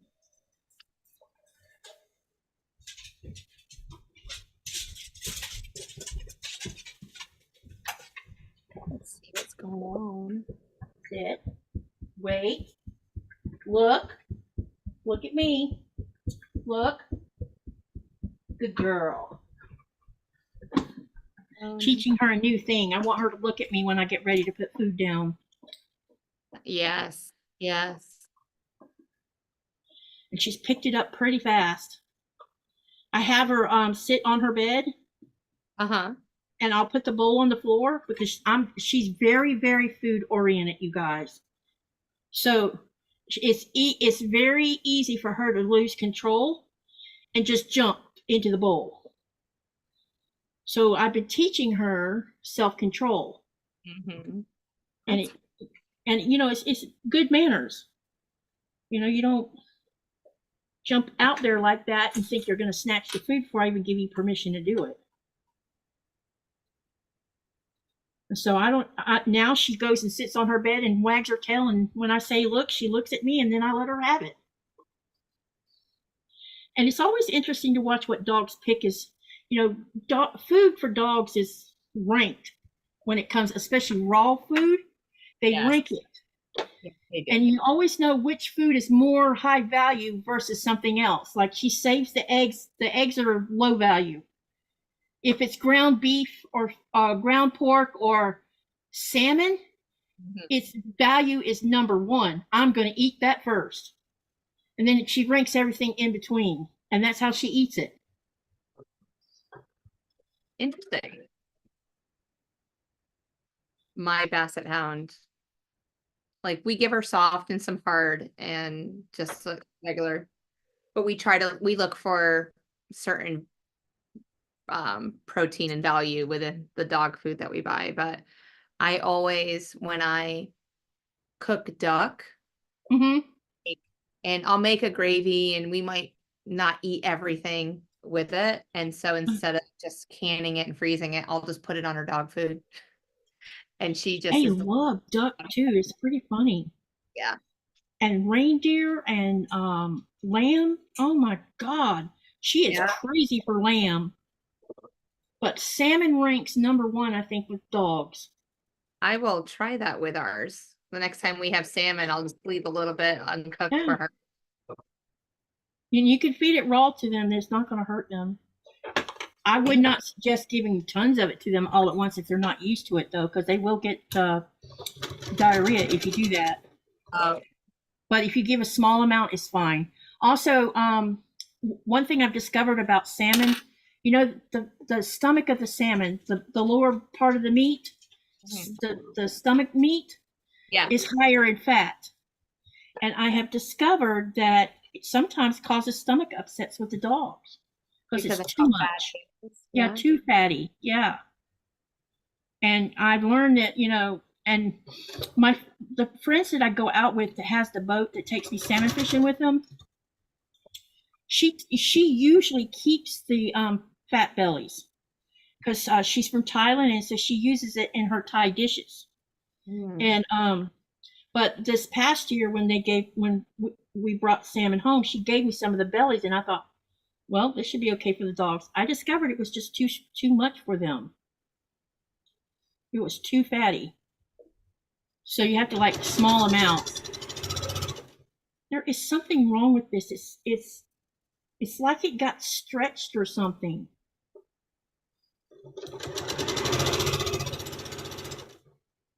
I hope it'll be all right. Am I missing something? Michelle says, I didn't waste my time, Wayne. I went to bed because I got up at 4 a.m. to drive a school bus. Ooh, another early risers. And then they're talking about Soyal's raffle tickets. Yeah. Yeah.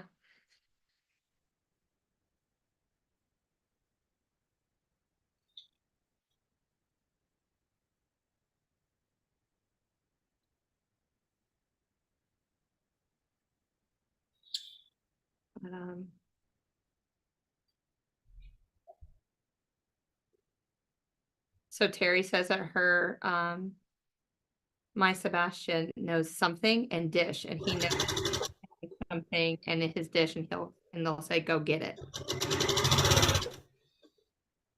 I was always a lot of times I didn't feed them together. I'd feed him in the kitchen because Coda wasn't food oriented like she is.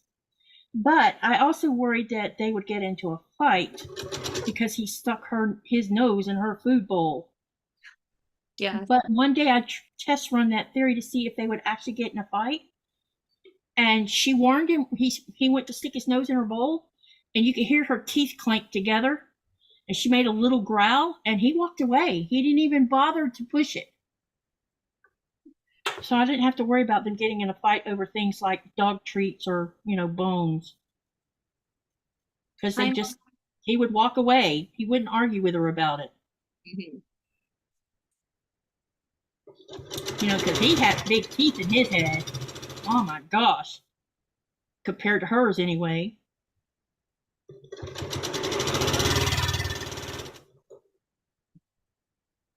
Yeah, my dog also knows, let's go feed chickens. And as soon as she hears the word chickens, she's out. She goes right to the door. That's funny. Going. Does she try to chase the chickens? If they're out of the coop, she will. Yeah.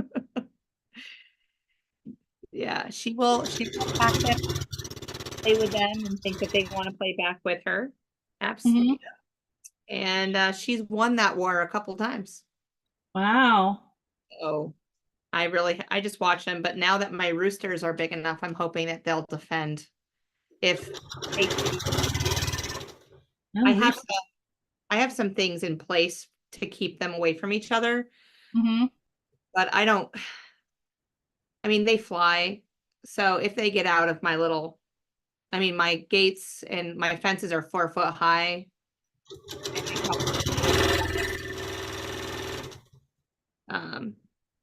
Put them in the garden today. I was like, it's time to clean up the garden. Y'all need to start doing your job.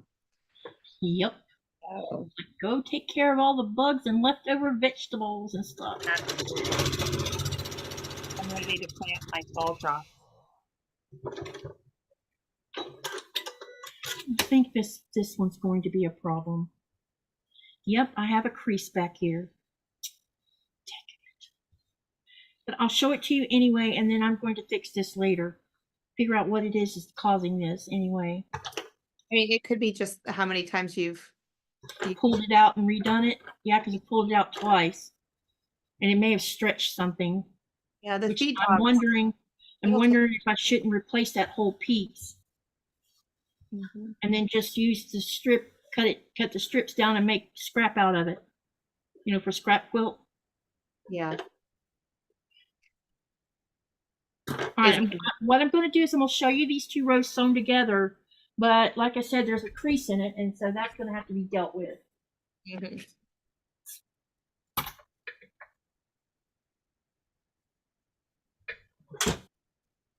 Don't you hate when that happens? Mm-hmm. Yes. Because I had pressed them twice, then ripped them out twice. So I'm wondering if it did stretch a little bit. I bet it did stretch out a little bit. Yeah, and it probably stretched on those 2 long pieces, or this one long piece, because there's 2 long. This one is a lot longer than the rest of it, and I'm wondering if that's not where the stretch happened, is in that long piece. Mm-hmm. Which maybe I can just replace this. I don't know. I'll deal with it tomorrow. Yeah, just put it up. See, it might not even and it might just work its way out too. This is true. So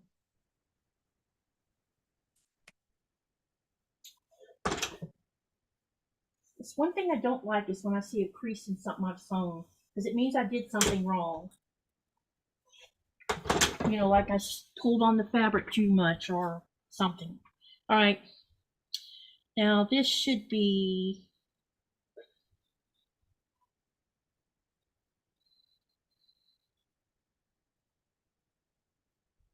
yeah, okay, I got the right direction. Okay, here we go.